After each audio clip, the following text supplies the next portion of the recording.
Jumpa lagi saudara-saudari pencinta channel Padre Marco. Nikmatilah berita-berita terbaru mancanegara dalam dunia Gereja Katolik seri 2 Senin 17 Februari 2025. Vatikan, Paus Fransiskus. Minggu kemarin 16 Februari 2025, Paus Fransiskus tidak dapat memimpin doa Angelus pada pukul 12 siang seperti biasanya pada setiap hari Minggu karena penyakit bronkitis yang mengharuskannya dirawat di Rumah Sakit Gemelli di Roma. Beliau masuk rumah sakit Jumat lalu 14 Februari 2025 pada pagi hari. Di sela-sela upaya untuk istirahat total, Bapa Suci Paus Fransiskus tetap ingin berbagi pesan kepada umat beriman seperti yang dirilis oleh kantor pers Vatikan. Pada kesempatan Jubileum Seniman dan Seniwati hari Minggu kemarin, Paus Fransiskus mengirim pesan tertulis di mana beliau menekankan pentingnya seni sebagai bahasa universal yang mampu menyebarkan keindahan, menyatukan umat manusia, dan membantu membungkam setiap seruan perang. Beliau menyampaikan penyesalannya karena tidak dapat secara langsung merayakan Ekaristi yang didedikasikan untuk para seniman dan seniwati yang datang dari berbagai belahan dunia untuk hari Jubileum Seni itu, dan sekaligus berterima kasih kepada Dikasterium Vatikan untuk urusan kebudayaan dan pendidikan karena telah menyelenggarakan acara tersebut. Paus Fransiskus juga memberikan ucapan terima kasih khusus kepada para petugas kesehatan di Rumah Sakit Gemelli di Roma atas perawatan yang sudah dan sedang diterima, dan mengapresiasi pekerjaan mereka yang sangat penting, sekalipun kadang melelahkan. Beliau mengajak umat beriman untuk mendukung para dokter dan petugas kesehatan dengan doa. Akhirnya, Paus Fransiskus mengajak semua orang untuk terus berdoa, memohon perdamaian di negara-negara yang dilanda perang, khususnya Ukraina, Palestina, Israel, Myanmar, Kivu di negara Demokratik Kongo, dan Sudan.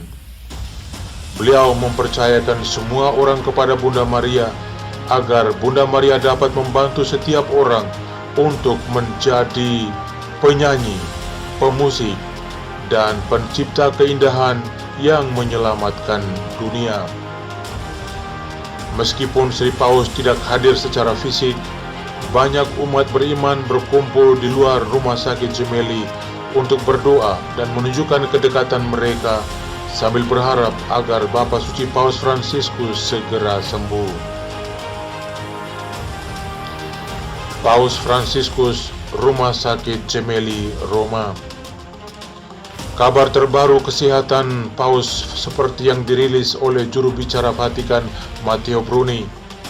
Katanya, malam dilaluinya dengan tenang dan kondisi klinis Sri Paus tetap sama.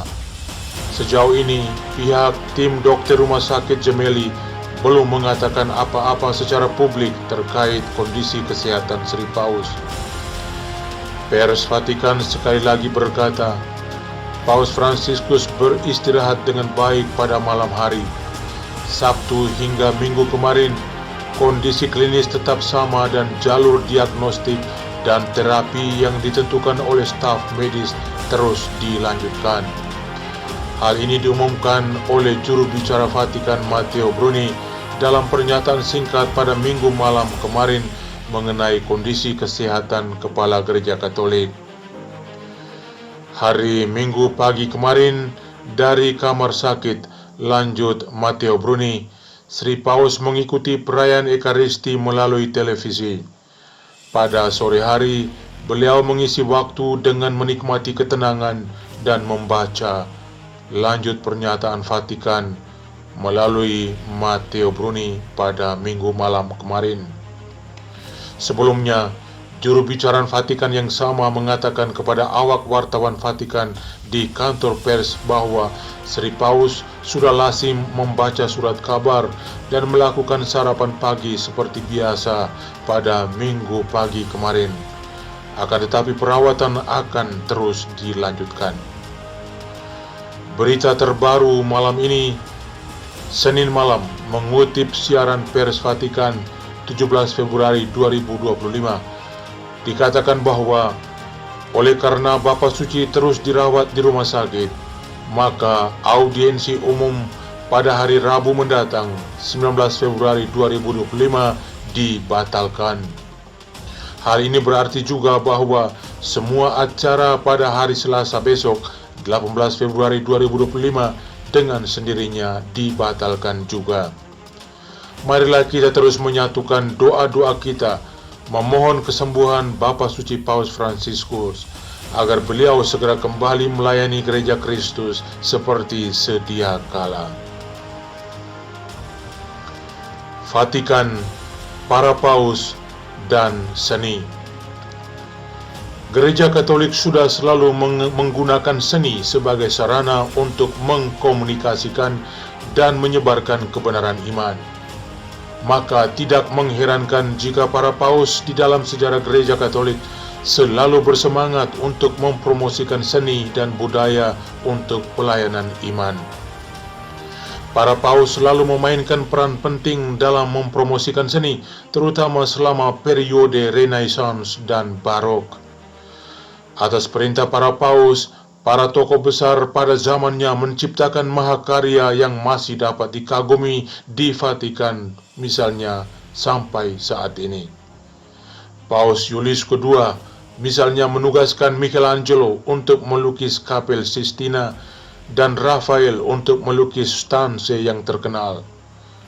Paus Urbanus ke-8 adalah pendukung besar Lorenzo Bernini yang tidak hanya merancang lapangan Santo Petrus Vatikan, tetapi juga bertanggung jawab atas baldakin atau 4 tiang perunggu besar di atas altar utama Basilika Santo Petrus Vatikan. Singkat kata, para paus secara signifikan mempengaruhi sejarah seni dan menjadikan Roma pusat inovasi artistik. Menurut Paus Fransiskus, seni adalah ekspresi keindahan dan kemanusiaan. Seperti para pendahulunya, Paus Fransiskus menghargai seni sebagai ekspresi keindahan dan kemanusiaan. Beliau terus mendukung proyek seni sosial terutama untuk kaum miskin. Seperti yang Paus Fransiskus tekankan, seni adalah bahasa universal yang menantang, memberi inspirasi, dan mendidik manusia. Menurut Paus Paulus ke-6, gereja dan seni dalam dialog. Paus Paulus ke-6 yang memimpin Gereja Katolik dari tahun 1963 sampai 1978 berkepentingan untuk memberikan dorongan baru pada dialog antara gereja dan seni. Pada tahun 1964, beliau mengundang para seniman dan seniwati ke Kapel Sistina di Vatikan untuk mempromosikan dialog baru. Paus Paulus ke-6 mengingatkan bahwa misi gereja adalah menjadikan apa yang tak kelihatan, apa yang tak terungkapkan, yang berkaitan dengan dunia Allah dapat dimengerti. Para seniman seniwati dengan murah hati menanggapi permintaan beliau untuk memperkaya gereja dengan seni baru. Maka atas inisiatif Paus Paulus ke-6, sebuah departemen seni baru didirikan pada November 1973 di Museum Vatikan untuk mengumpulkan karya-karya seni modern dan kontemporer. Menurut Paus Benediktus ke-16, ada sebuah ikatan tak terpisahkan antara keindahan, kebenaran, dan iman. Paus Benediktus ke-16 yang memimpin Gereja Katolik dari 2005 hingga 2013 memiliki apresiasi mendalam terhadap seni, terutama musik klasik, arsitektur, dan lukisan. Pendekatannya sangat dipengaruhi oleh gagasan bahwa keindahan, kebenaran, dan iman saling terkait erat. Mirip dengan Paus Paulus ke-6, Paus Benediktus ke-16 juga menganjurkan dialog baru antara gereja dan seniman dan seniwati. Pada tahun 2009, Paus Benediktus ke-16 mengundang banyak seniman dan seniwati ke sebuah pertemuan di Vatikan untuk memperkuat hubungan historis antara seni dan gereja. Dalam pertemuan yang mengesankan di Kapel Sistina saat itu, Paus asal Bavaria Jerman ini berkata, "Iman tidak mengurangi apapun dari kejeniusan dan seni Anda. Sebaliknya, iman mengangkat dan memeliharanya. Iman mendorong untuk melewati ambang pintu, untuk merenungkan dengan mata yang terpesona dan tergerak dari dalam diri, yang membantu menerangi masa kini dan membuatnya indah." Terakhir, menurut Paus Yohanes Paulus II, seni adalah bagian penting dari kehidupan manusia. Pendahulunya, Paus Yohanes Paulus II, memiliki ambisi artistik dan pernah menjadi aktor dan penyair di masa mudanya. Karol Wojtyla menulis puisi dan drama di usia muda yang membuatnya sangat peka terhadap seni dan budaya. Surat kepada para seniman yang ditulisnya pada tahun 1999 masih dianggap sebagai salah satu dokumen gereja terpenting mengenai seni modern. Hal ini mencerminkan keyakinannya yang mendalam pada kekuatan seni untuk menyentuh hati manusia dan mendekatkannya kepada Tuhan. Paus Yohanes Paulus II adalah seorang paus yang memahami seni sebagai bagian penting dari keberadaan manusia dan pengalaman religius. Selama masa jabatannya, paus asal Polandia ini secara teratur bertemu dengan para seniman, mendukung inisiatif artistik dan mengkampanyekannya sebagai karya pemulihan sakral. Di bawah masa kepemimpinannya, Vatikan menjadi pusat penting bagi seni dan budaya. Munich, Jerman, Villach, Austria. Uskup Agung Franz Lachner di Austria mengutuk teror. Uskup Agung Salzburg, Austria, Franz Lachner menyerukan solidaritas sosial melawan teror tak bertuhan menyusul serangan yang diduga bermotif agama di kota Villach di provinsi Kärnten, Austria, dan di kota Munich, Bavaria, Jerman Selatan. Katanya, "Berita dari Villach sangat mengejutkan saya. Menghadapi kebiadaban yang begitu mengerikan terhadap para korban sipil tak berdaya, saya kehilangan kata-kata," tulis Ketua Konferensi Uskup Gereja Katolik Austria pada hari Minggu dalam layanan pesan singkat Blue Sky. Kata Uskup Agung Franz Lachner lagi, "Meski begitu, kita tidak boleh tinggal diam. Kekejaman yang kita lihat di Villach dan Munich bukanlah sebuah aksi iman, tetapi teror berdarah dari orang-orang tak bertuhan. Agama yang diperalat untuk tujuan ekstrem dan radikal hanya membawa malapetaka karena kekerasan dan kebencian. Di sini agama hanya ingin menghancurkan dan memecah belah, dan itulah sebabnya kita sebagai masyarakat dan umat penganut agama yang benar hanya dapat menghadapinya dengan bersatu, merapatkan barisan, dan menolak sekuat mungkin," tuntut Uskup Agung Lachner. Ketua Konferensi Balik Gereja tersebut menyerukan doa bagi para korban dan keluarga-keluarga mereka. Ia juga secara khusus mengucapkan terima kasih kepada mereka yang membantu di tempat kejadian perkara dengan mempertaruhkan nyawa mereka dengan keberanian sipil dan dengan amal sejati. Untuk diketahui, belakangan ini serangan teroris terjadi semakin sering di berbagai tempat di Eropa. Dalam 1 minggu terakhir, terjadi aksi teror berkedok agama di Munich, Jerman Selatan, dan di satu kota lagi, Villach, Austria. Di kota Munich, hari Kamis tanggal 13 Februari lalu, seorang pencari suaka berumur 24 tahun asal Afghanistan melakukan penyerangan dengan melarikan mobil dalam kecepatan tinggi ke dalam massa manusia yang sedang berunjuk rasa, dan setidaknya 30 orang terluka termasuk anak-anak. Seperti diberitakan oleh Frankfurter Rundschau tanggal 16 Februari 2025 yang lalu, seorang anak berumur 2 tahun dan ibunya berumur 37 tahun meninggal dunia karena luka parah dari serangan tersebut. Dua gereja besar di Jerman telah menyatakan keprihatinan mendalam tentang serangan terhadap massa demonstran di pusat kota Munich itu. Dikutip, "Kejahatan mengerikan yang terjadi hari ini di Munich sangat mengejutkan kami," tulis Ketua Dewan Gereja Injili Protestan di Jerman, Kirsten Vers, dan Ketua Konferensi Bali Gereja Katolik Jerman, Uskup Georg Betzing, pada hari Kamis 13 Februari lalu.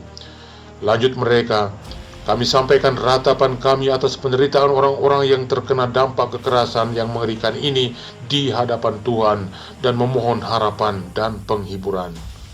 Sebelumnya, Uskup Agung Katolik Munich, Kardinal Reinhard Marx, telah menyatakan kekhawatirannya. Katanya, "Saya terkejut dan sedih atas kejadian mengerikan ini, di mana orang-orang di tempat umum menjadi korban kekerasan sewenang-wenang." Lanjutnya, "Doa saya menyertai para korban dan keluarga mereka. Saya juga berterima kasih kepada layanan darurat atas tindakan cepat mereka," tambahnya. Teror ini telah menuai kemarahan besar di Jerman dan memaksa para politikus berbagai partai untuk bersatu dan menerapkan politik imigrasi yang lebih ketat dari sebelumnya, termasuk memulangkan dengan paksa banyak pencari suaka yang alasannya tidak jelas atau sudah ditolak. Lalu di kota Villach, Austria, hanya 2 hari kemudian, Sabtu 15 Februari 2025, seorang warga Suriah berumur 23 tahun yang diklaim terkait dengan ISIS dan semakin terpapar radikalisme secara online, membunuh seorang remaja berusia 14 tahun dengan cara membacok di kota Villach dan melukai 5 orang lain. Beberapa di antaranya menderita luka parah. Juga serangan bermotif agama ini memancing kemarahan yang luar biasa di antara para penduduk dan pemimpin negara Austria, yang sama seperti terjadi di Jerman. India. Kepanikan massal di antara para peziarah Hindu dengan banyaknya kematian. Setidaknya 18 orang tewas dalam kepanikan massal di stasiun kereta api di ibu kota India, New Delhi. Menurut laporan media India pada hari Minggu kemarin, para peziarah Hindu ingin naik kereta api ke Festival Hindu Maha Kumbh Mela. Di antara para korban terdapat wanita dan anak-anak. Pengumuman kereta khusus ke Prayagraj, hampir 600 km jauhnya tempat festival berlangsung, dilaporkan telah menimbulkan kepanikan besar di stasiun kereta api. Kereta khusus itu didatangkan karena banyaknya penumpang. Para penumpang yang semula menunggu kereta api di jalur lain berusaha mengejar kereta khusus tersebut dengan menginjak-injak massa yang berhamburan sehingga menimbulkan banyak kematian. Festival Hindu di Prayagraj, sebelumnya bernama Allahabad, yang berlangsung dari 13 Januari hingga 26 Februari bulan ini, disinyalir sebagai upacara keagamaan terbesar di dunia dengan lebih dari 400 juta peziarah diperkirakan akan hadir. Festival Akbar Maha Kumbh Mela hanya berlangsung setiap 12 tahun sekali dengan perayaan-perayaan kecil di tahun-tahun di antaranya. Baru pada akhir Januari bulan lalu terjadi kepanikan massal di festival di Prayagraj di negara bagian Uttar Pradesh. Lebih dari 40 orang meninggal, puluhan orang terluka. Saudara-saudari, demikianlah sari berita dunia tentang Gereja Katolik dalam dunia beberapa hari terakhir. Ditayangkan hari ini, Senin malam, 17 Februari 2025 oleh Padre Marco. Silakan share untuk pengetahuan kita bersama. Sampai jumpa pada tayangan berikut. Tuhan memberkati.